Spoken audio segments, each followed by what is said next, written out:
Alright, how's everybody doing? Hope you're doing well. This is just like a quick video, guys. It maybe be a wee bit longer than normal, but maybe some of you might think I'm rambling a bit. But if you've been watching YouTube of late, there's some really good content on YouTube. Loads of good content, actually. And the golf stuff is unbelievable, just how much there is and how much of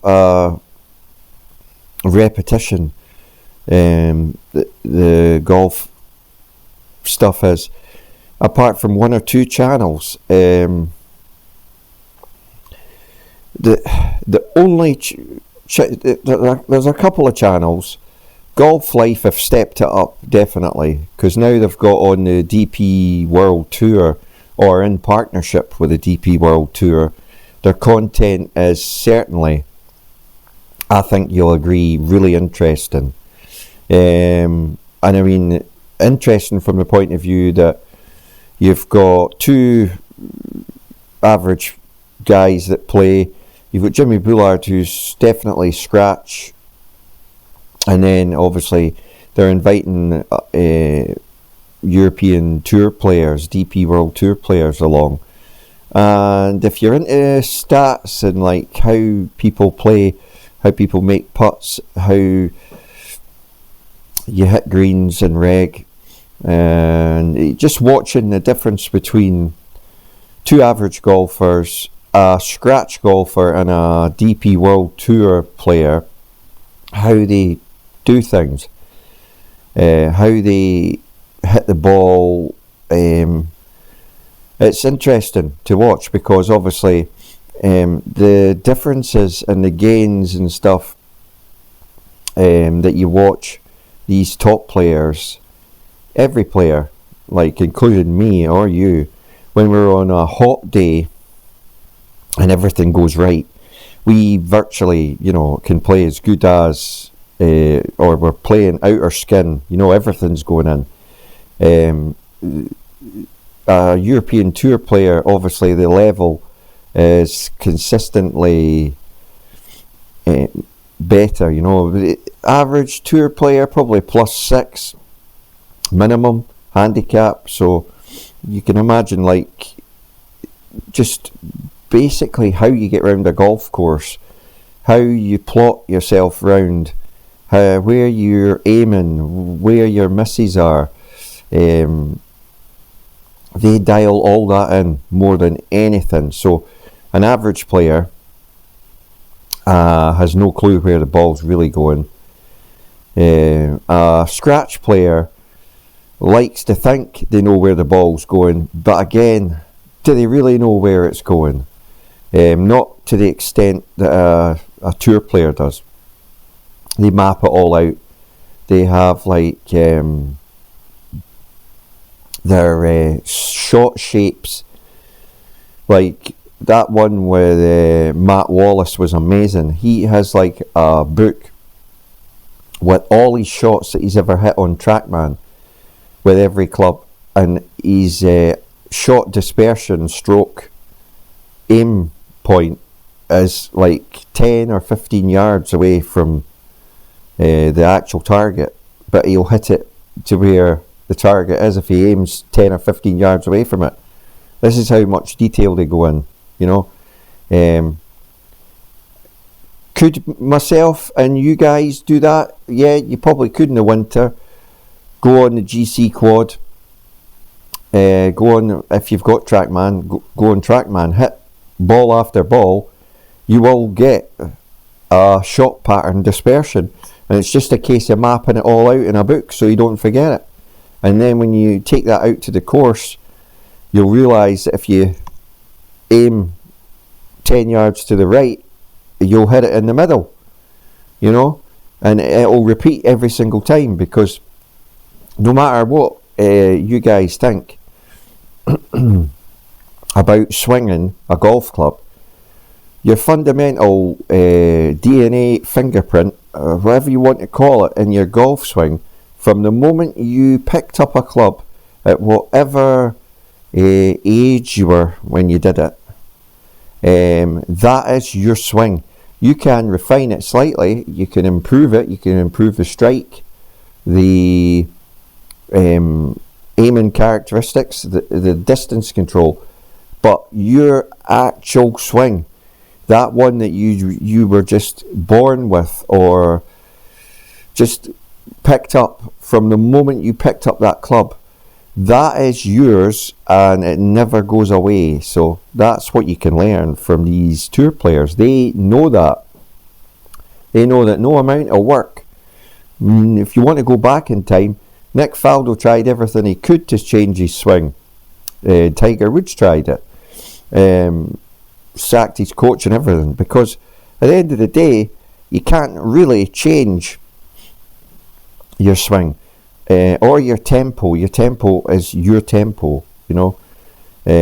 So you can learn a lot from watching these great players on even an off day, talking about what they're doing and how they're doing it.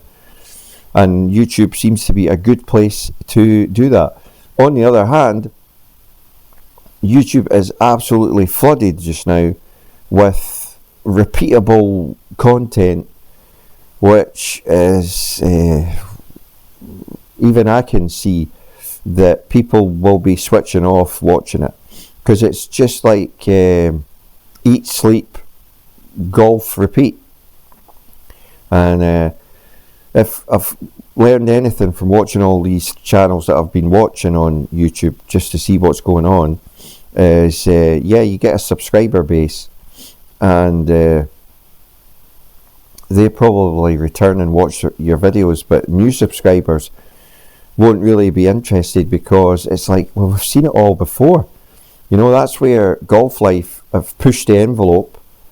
Peter Finch is pushing the envelope, going places, interesting places to go and play golf now, because he's obviously got the means to do it.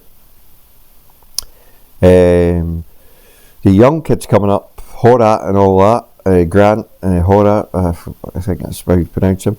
Getting Tiger Woods was a major scoop. You know, these younger kids have all these contacts through social media, so they're blowing up with like Bryson DeChambeau, Tiger Woods. These channels on YouTube cannot compete with these guys, and there's no point in trying to compete with them, because you ain't going to manage it. There's so many good channels that are just going to get lost and swallowed up in the YouTube algorithm and never be seen or watched, and the views prove that. You see that with my channel. And not that I've got a good channel, I'm just saying that my views are just minuscule, and you know, that's just because there's that much golf content on YouTube, and that's what I'm saying to you. It's so easy just to it would be so easy just to stop doing it, but we're doing it for the charities, and the ad revenue goes to the charities, so we'll just keep putting it out, and every so often we manage to get some money. It's not a lot of money, in fact it's absolutely shocking actually how much it is. You don't get paid on YouTube until you reach the £60 threshold, and then you get taxed on that, so it comes down to about £50, and that's taken in some cases 6 months to achieve. So it's money going to the charities, but it's absolutely, you know, 40 quid, 50 quid, it's bits and bobs, and it's taken months, 6 months on average to get those views. I don't know how many views that is to get that, but that is how long it takes on this channel to get those monetary.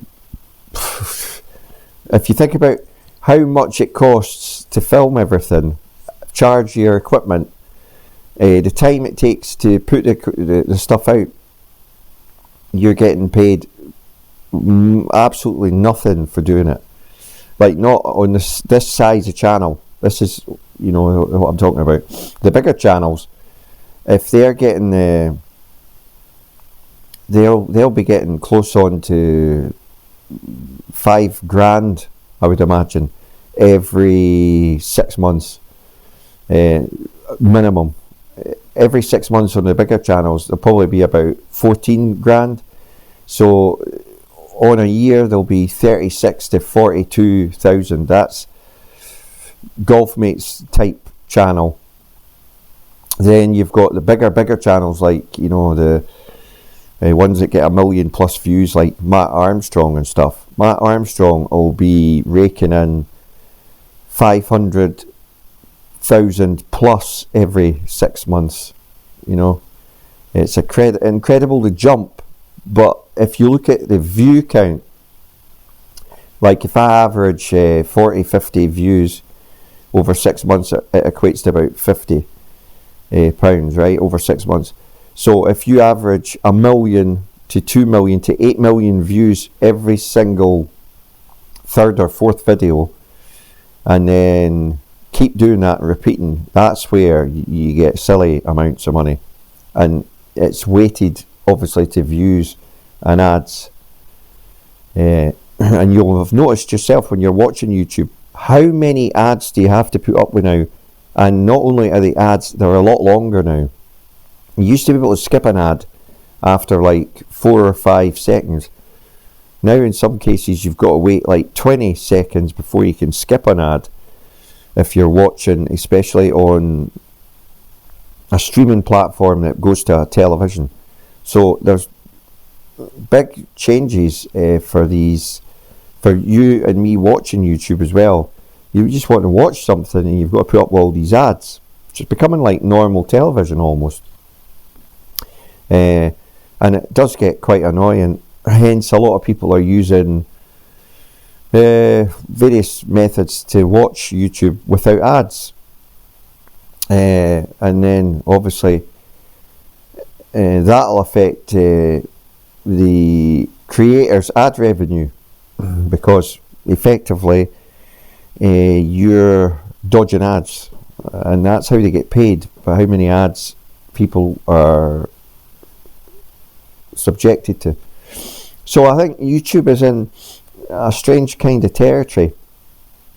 You can of course pay for premium YouTube, and then they have to work out, right, we've got X amount of premium members, they've just watched, or say 4 million of them have just watched Matt Armstrong's latest video. Well, we'll need to give them, Matt Armstrong will need to get a 10% cut of that £400,000 ad revenue, you know. So these are where the crazy amounts of money are coming, and you see it in the bigger channels, because they can do things that the mere mortals, us guys who are, some would say, we're just complete novice amateurs. I'm not really interested in anything like that. I couldn't do it for a start. I've not got the time, and I just do it for fun and enjoyment. That's it. So there's no point beating yourself up about it.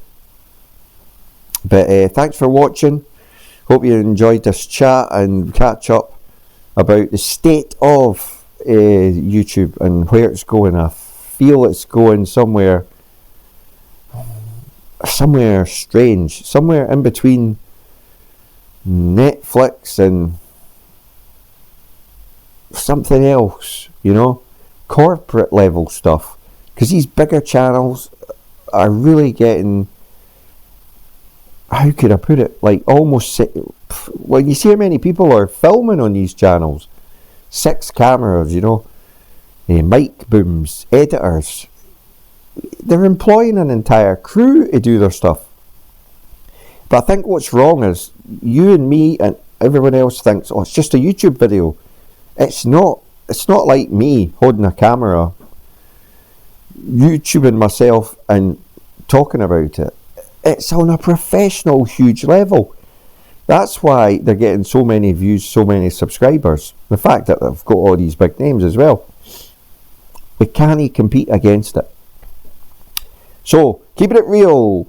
Subscribing would be brilliant if you could, and obviously if you've watched this far, thank you very much, because all the views help. Cheers now. Bye.